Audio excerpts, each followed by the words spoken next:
गच्छ शीघ्रं व्रजं हे सखे सुन्दरं गच्छ शीघ्रं व्रजं हे सखे सुन्दरं श्रीलता कुञ्ज पुञ्जादिभिर्मण्डितं गच्छ शीघ्रं व्रजं हे सखे सुन्दरं गच्छ शीघ्रं व्रजं हे सखे सुन्दरं श्रीलता कुञ्ज पुञ्जादिभिर्मण्डितं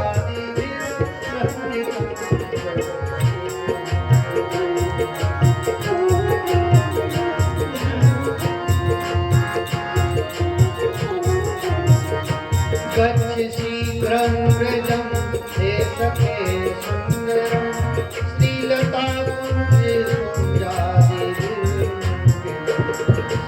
कृष्ण प्रभा चारु वृन्दावन कृष्ण प्रभा चारु वृन्दावन गोप गोपी गणैर्गोकुलं शम्भुं गच्छ शीघ्रं व्रजं हे सखे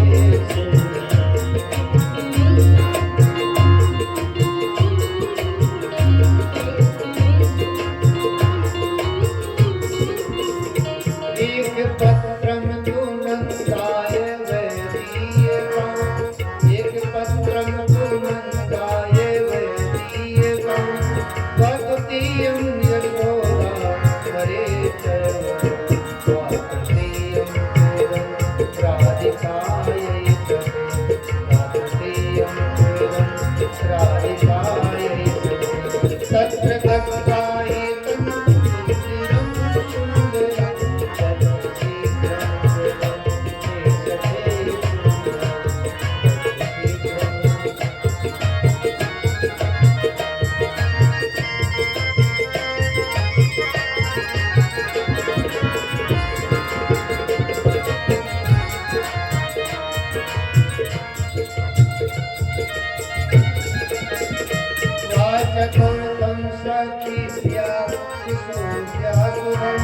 कौशलं दीयतां पत्रमेवं मोहितानां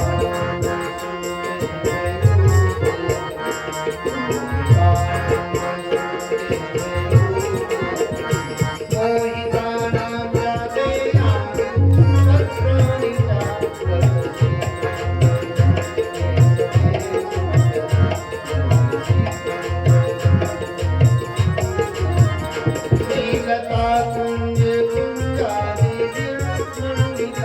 गच्छ शीघ्रं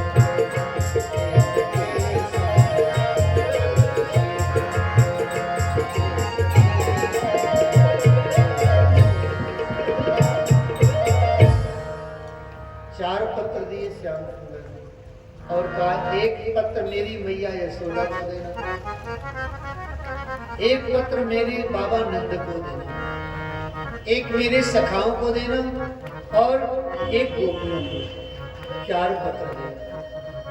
जाओ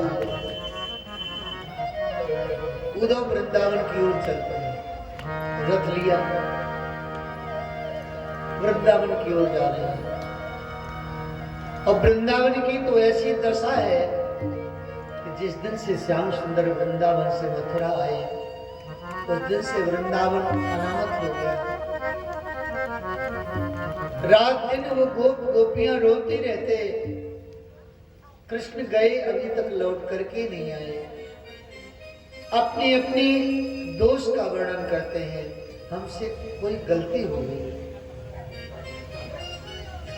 गोपियां कहती हैं लगता है हम श्याम सुंदर को कभी कभी नचाती थी, कहती थी कि आप नाचिए तब हम तुम्हें मक्खन खिलाएंगे। लगता है हमारा यह कार्य श्याम सुंदर को प्रिय नहीं लगा, इसलिए श्याम सुंदर चले गए, लौट करके नहीं आए। सखा भी अपने दोष का एहसास करते हैं।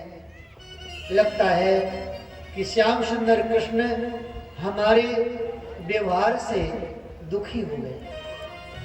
कभी कभी कृष्ण को हम घोड़ा बनाते थे, कृष्ण के ऊपर बैठ जाते थे और कहते थे चल लाला को हार गया है। कभी कभी हम कृष्ण को डांट भी देते थे। लगता है हमारे कार्य से श्याम सुंदर को दुख मिला।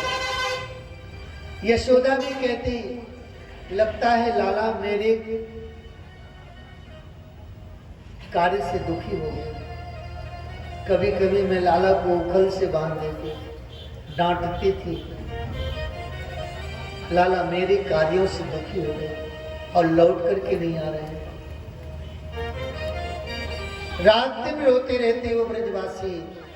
प्रातः काल होते ही वह गोप सखा कृष्ण के अपने अपने घरों से निकल के उस मार्ग में जाके बैठ जाते जिस मार्ग से श्याम सुंदर मथुरा गए थे। शाम तक उस मार्ग में बैठ के कृष्ण की प्रतीक्षा करते और जब शाम हो जाती तब वह वापस आकर के अपनी माताओं की गोद में गिर पड़ते, बिलक बिलक करके रोते और कहते, माँ आज भी हमारा कृष्ण नहीं है। उनकी माताएं समझाती, चिंता मत करो बेटा, आज नहीं आए हैं तो कल जरूर आएंगे। और उसी उत्साह के सहित, उसी कृष्ण मिलन के भाव को लेकर के वह पुनः उसी मार्ग में जाकर के बैठ जाते। इस प्रकार से उनका जीवन व्यतीत हो रहा है। मैया यशोदा लाला के वियोग में रात दिन रोती रहती थी। मैया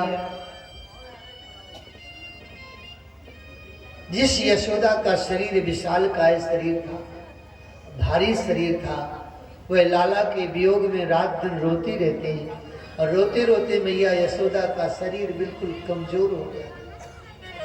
मैया की आंखों की रोशनी भी समाप्त हो गई थी, कानों से सुनाई नहीं देता था। नंद राय जी यशोदा को समझाते रहते, यशोदा जिसको तू अपना पुत्र मान रही थी वह तेरा पुत्र नहीं था, वह तो देवकी का ही पुत्र था। यशोदा को बहुत समझाते लेकिन यशोदा नहीं मानती। यशोदा कहती, जिन हाथों से मैंने लाला का लालन पालन किया है, जिस हाथों से मैंने लाला को पाल पोष के बड़ा किया है, मैं कैसे मान लूं कि मेरा पुत्र नहीं है। नंद जी बहुत समझाते लेकिन यशोदा रात दिन रोती रहते और रोते रोते मैया यशोदा बावरी हो गई, पागल हो गई। कहीं से कोई कृष्ण कह देता तो मैया दौड़ पड़ती उस तरफ और शरीर में ताकत तो थी नहीं, दौड़ती और पुनः गिर जाते थे। नंद राय जी उसको होश में लाते, समझाते, लेकिन माँ यशोदा को कोई समझ नहीं। नंद जी किसी के सामने नहीं रोते। नंद राजा हैं और सोचते कि अगर मैंने सबके सामने रोना प्रारंभ किया तो ये ब्रजवासी कहाँ जाएंगे, इनको समझाएगा कौन। नंद जी किसी के सामने नहीं रोते। नंद जी गौशाला में जाते और गौशाला में छिप करके रोते। उन गायों को देखते जिन गायों को श्याम सुंदर कृष्ण चराते थे, घास खिलाते थे, उनकी सेवा करते थे। जिस दिन से श्याम सुंदर गए उस दिन से वो गौ में कृष्ण के वियोग में रात दिन रोती रहती थी। न घास खावे न जल पिए, जहाँ कहीं से कोई कृष्ण के शब्द का उच्चारण करे तो बेचारी हिकर हिकर करके दौड़ती हुई उधर चली जाती। ऐसी दशा व्रज की हो गई। आज उद्धव वृंदावन गए और वृंदावन की सीमा में जैसे प्रवेश किया उद्धव के रथ ने, वैसे ब्रजवासी गोप सखाओं ने दूर से देखा रथ आ रहा है, उछल पड़े, हमारा कृष्ण आ रहा है। इतने आनंदित हो गए, अरे आज इतने दिनों के बाद हमारा लाला आ रहा है। बड़े प्रसन्न हुए। अरे मधुमंगल तो रूठ गया। रूठना भी तो अपनों से होता है। मधुमंगल ने कहा इतने दिन के बाद कृष्ण आ रहा है, हम जल्दी बात नहीं करेंगे। रूठ करके झाड़ियों के पीछे छिप करके बैठ गया। आकर के जब बहुत पुकारेगा, ढूंढेगा, तब मैं उससे मिलूंगा। लेकिन थोड़ा देर बैठा रहा मदमंगल, नहीं रहा गया। इतने दिनों के बाद कृष्ण आ रहा है, पहले मैं उससे हृदय से लग करके मिल लूं, रूठना तो बाद में हो जाएगा। निकल के पुनः फिर आ गया। उद्धव जी का रथ जैसे पास में पहुंचा, गोप सखाओं ने देखा कृष्ण जैसा ही श्याम सलोना कोई रथ पर है, लेकिन सोचने लगी हमारा कृष्ण नहीं है। अगर कृष्ण होता तो रथ से उतर पड़ता और हमारे हृदय से लग जाता। ये लगता है कि कोई अक्रूर जैसा ही है, लेकिन अगर अक्रूर जैसा है तो अब ये ब्रज में क्या लेने आया है? हमारे प्राण प्रियतम कृष्ण को लेके तो चले गए, अब यहाँ क्या करने आएगा? ऐसा मन में संकल्प विकल्प उठ रहे हैं। उद्धव जी रथ से उतर पड़े और उन गोप सखाओं को अपना परिचय दिया। भैया, मैं कृष्ण का सखा उद्धव मथुरा से कृष्ण का संदेश लेके आया हूं। एक पत्र श्याम सुंदर का जो गोप सखाओं के लिए था, वह गोप सखाओं को प्रदान किया। वह गोप सखा उस पत्र को उद्धव के हाथ से लेकर के कभी हृदय से लगाते हैं, कभी माथे से लगाते हैं, कभी नेत्रों से लगाते हैं, और वो गोप सखा उस पत्र को कृष्ण के समान समझ करके बार बार उस पत्र को प्रणाम करते हैं और मन ही मन ऐसा सोच रहे हैं, ठीक है हमारा कृष्ण नहीं आया, लेकिन पत्र तो भेजा है, आखिर याद तो है, हमारी याद तो करता है वह। श्री सुखदेव जी महाराज कहते हैं कि हे परीक्षित, कृष्ण के वियोग में वो सखा कृष्ण के ऐसे आनंदित हो रहे हैं पत्र को प्राप्त करके, जैसे कृष्ण ही मिल गया। अगर प्रियतम का संदेश मिल जाए ना, बहुत आनंद आता है, बहुत सुख मिलता है।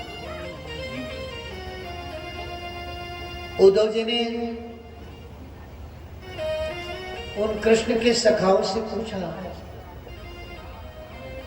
कि भैया यशोदा का भवन कहाँ है, मुझे यशोदा के भवन पहुंचा दो। कृष्ण के सखाओं ने कहा उद्धव जी यशोदा के भवन का मार्ग पूछने की जरूरत नहीं है। क्यों? ब्रज सखाओं ने कहा उद्धव जी जिस दिन से श्याम सुंदर वृंदावन से मथुरा गए ना, उस दिन से यशोदा के भवन का मार्ग बिल्कुल सरल हो गया है। उद्धव जी ने पूछा कि भाई बताओ तो सही। गोप सखाओं ने कहा उद्धव ये जो जल प्रवाहित हो रहा है ना, ये कोई नाला नहीं है, कोई नदी नहीं है, ये श्याम सुंदर के जो गौएं हैं ना, जिनको श्याम सुंदर नित्य प्रति वृंदावन के वन में चराते थे, वो गौएं कृष्ण के वियोग में रात दिन रोती रहती है। उनके रोने से जो आंखों से अश्रु प्रवाहित होते हैं, वही ये जल का प्रवाह है। आप इसी के किनारे किनारे चले जाइए, उद्धव जी यशोदा का भवन आपको प्राप्त हो जाएगा।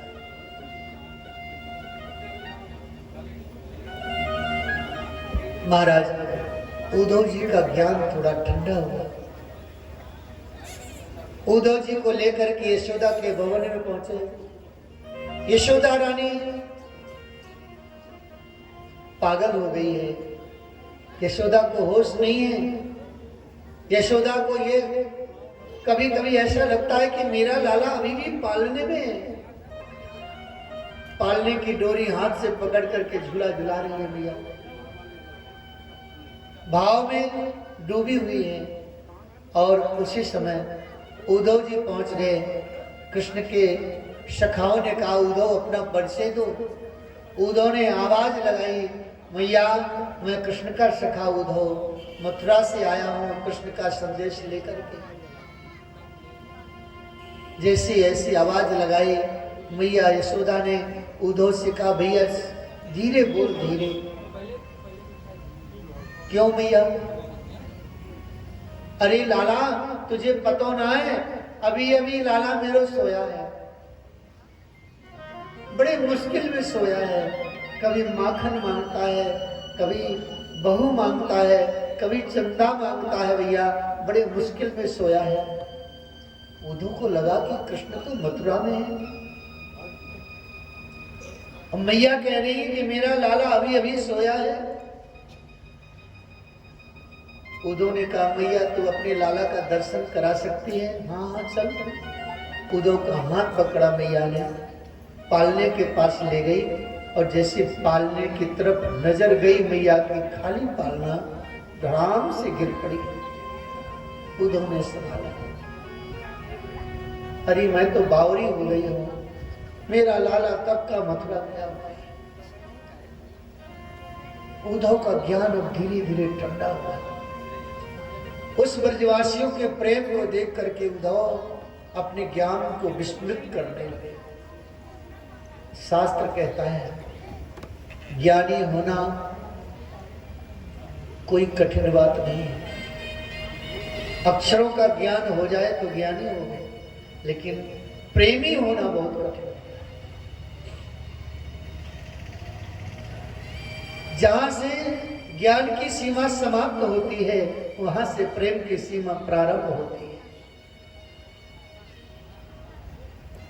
थोड़ी देर में गोपियां आ गई और गोपियों ने उद्धव का हाथ पकड़ा, ले गई कदली वन में जहां राधा रानी विराजमान।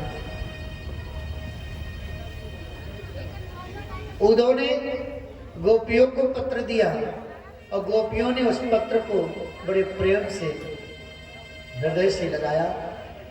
सबने बारी बारी से उस पत्र को प्रणाम किया।